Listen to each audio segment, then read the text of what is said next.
Hey guys, BixWeirRoadRunner.com. We got silver and crypto screaming higher, and banks making money, and a big secret interview I just did. So much going on, you just don't know where to start. But let's look at silver and gold, both allowed to go up. Silver's got a lot of room to make up, especially on the gold silver ratio. Still at like 110, 115. You kidding me?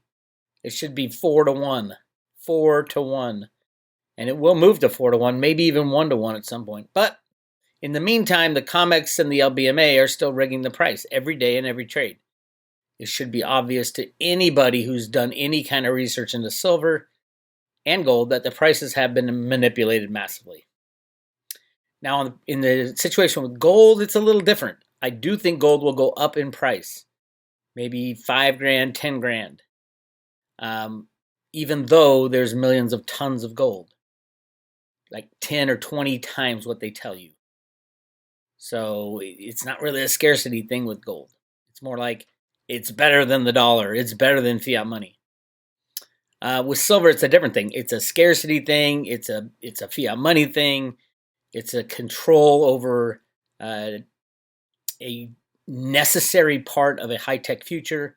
It's a control over a military asset. Everything, all of the above with silver. That's why it's so much more manipulated than gold.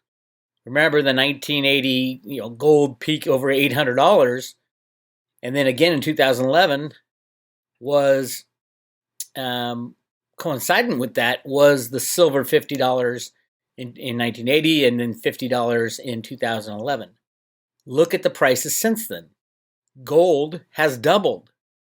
Silver's been cut by a third, more than a third.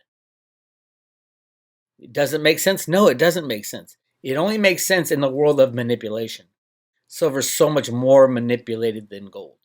And yes, Steve Mnuchin can click a mouse and put the price anywhere he wants. He could put the price of silver at 0 if he wanted, and gold. It's that easy on derivative markets. That's what these are. They're just derivative markets. So yes, I do think it will end soon for the silver cabal and the gold cabal for various reasons, but the number one reason would be the good guys taking out the bad guys. The end of COMEX manipulation is going to be a glorious day for humanity. But we'll see. We'll wait and see. In the meantime, you should have your physical silver in your own possession.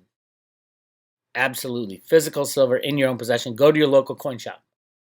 Make relationships with them because they're going to be buying them back to whatever the new money is. They're going to be the bank for you in the future.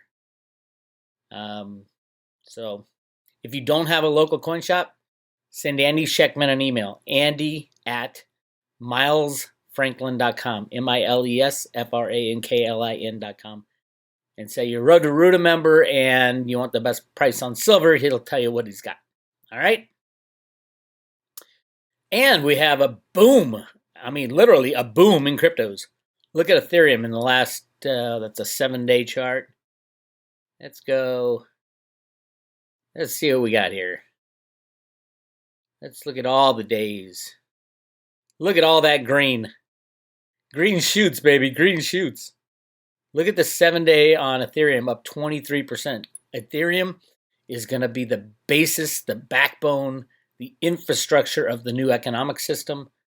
And ERC20 tokens are going to be just beautiful. All those forgotten about cryptos that you bought 2, 3, 4 years ago that had been sitting in your closet collecting dust. That's our future. That's the future of the economic system. Believe it or not, I just did a really amazing interview with someone who you guys know that I posted on the private road. We couldn't post it on any kind of public forum. So go to roadtoroot.com if you want to see that. And it is, if you go to roadtoroot.com, go to the member area. If you're a member, just log in. And it's right under the year 0 updates. Right there, the real reason for year 0. Bix and Ben. This one's going to blow your socks off. Trust me. Trust me. Trust me. Anyway, cryptos are doing great. Bitcoin doing great, up 12% in the last 7 days. Ethereum, again, 23%. XRP, the banker coin, up 11%. I'm not a fan of XRP. I know Catherine Austin Fitts said, oh, yeah, it's part of the new system. That's the bad guy system. There's a good guy system coming in as well. Which one will take the lead? I don't know. I did see a class action lawsuit against some of the crypto cabal has just been dropped. I'll be reporting on that later, including the guys at Block One and Bitfinex and Binance, Tron. It'll be interesting to see how that plays out. Bitcoin Cash doing okay, up 14.8%. Bitcoin SV, the insane dude, Craig Wright, up 16%. That's 10 to 1. It's part of the cabal supporting that one. Litecoin holding steady at $44, up 13%. Again, Litecoin is the right coin for the future, so you should have a good amount of that one. And look at the amount of rigging that is necessary with Litecoin. At a $2.8 billion market cap, $4.1 billion has been traded in the last 24 hours. That's massive market manipulation right there. Much bigger than anything except, Tether, obviously, is just the criminal coin of criminal coins. 55 billion traded in the last 24 hours. With supposedly there's $6 billion sitting somewhere at some bank that nobody knows where. And yes, that is part of the bad guys, crypto cabal. They're in with Homeland Security and all the deep staters. So I don't know what the hell's going to go on there. EOS is part of the lawsuit, by the way. They got good reason to have a class action against the way the EOS Block One ICO went off. Very good reason. Binance Coin, part of the lawsuit as well. Tezos, don't know. I think Cliff had it as doing well in the future, but I don't know about that one. Monero, everybody asked me about Monero, the privacy coin. Do I like Monero? Yes, I do, but I don't want to be part of a privacy coin because you're basically sticking a target on your back. They're going to cut off all the exit points of something like Monero, or try to. And, the guys in Monero will probably figure out a way around it, obviously. All right, everything else is looking really strong. So definitely the future is cryptos. If you listen to my latest post with my guy, you're going to just shit yourself to get some of those old cryptos that everybody's calling shit coins these days. Things like OMG, and you remember all our original coins we had on the Cliff High reports, and it's still up at Road to Ruta, by the way. If you go to roadtoruta.com on the private road, I have if you go to the Road to Ruta archives, I've got, 15 coins, I think, that I recommend. 10 cryptos for the future, and how 35 cryptos will perform in 5 potential economic scenarios. This one is going to be key. Go to roadtoruta.com on the private road, and all this is at your fingertips, including the latest interview, the year zero, the real reason for year zero. It's going to freak you out. Absolutely. Let's talk about our banksters. Where are we? The bank bailout, I said it before. Bank bailouts are going to have a really bad name. These bailouts in Congress are going to get the really bad name. And here we go. Banks to make risk-free killing on small business bailout. Fed to buy payroll loans issued by the banks. And just like that, the big banks are about to make a killing again thanks to the Fed.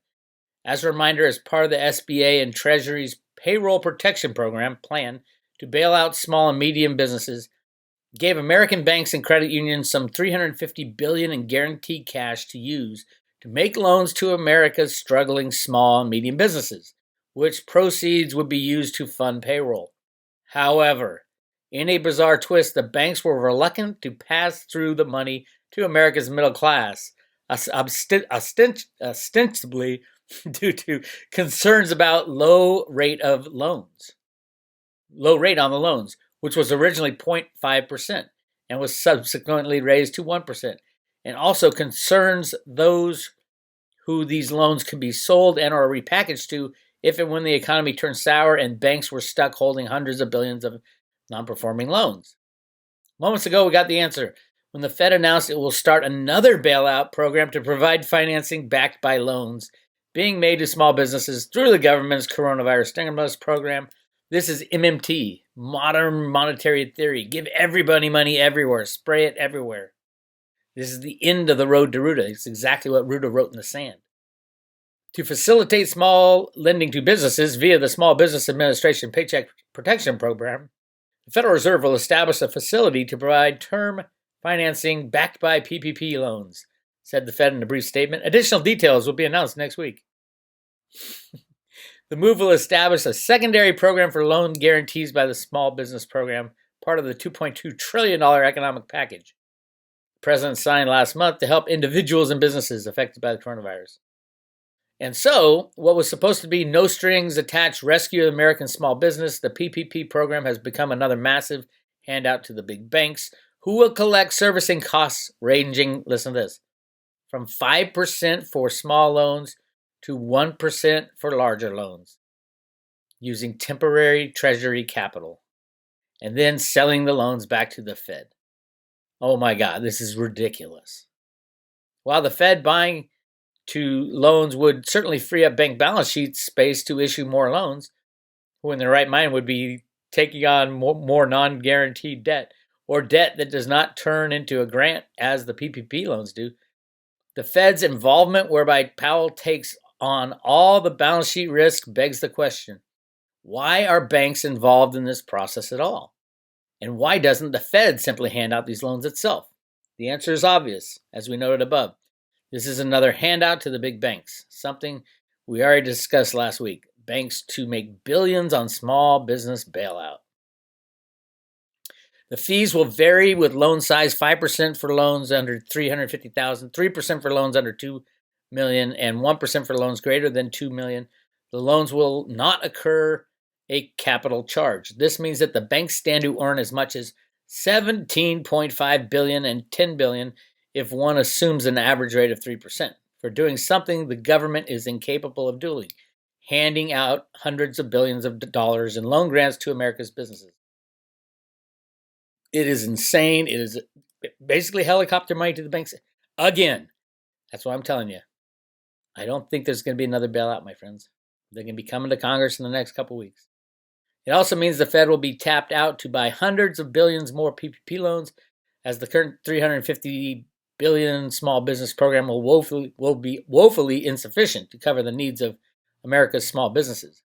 Finally, even assuming the full $350 billion is entirely purchased by the Fed, that's just a tiny 6% of the Fed's $6 trillion balance sheet as of Friday. Free money. Like I said, fire hoses are open. Again, I just posted this private road post. It's a 1-hour interview. It'll blow the shit off your socks, so to speak. Go check it out if you're a private road member. If you're not, hit subscribe today and join the private road and get your Ruta coin. That's the coolest coin ever. It is the coolest coin ever. I just got a whole new shipment. Thank God. I thought, oh my God, it'll get lost in the silver, missing silver debacle of 2020. It didn't. It came. So I'm very happy. This is Bix. Take it easy.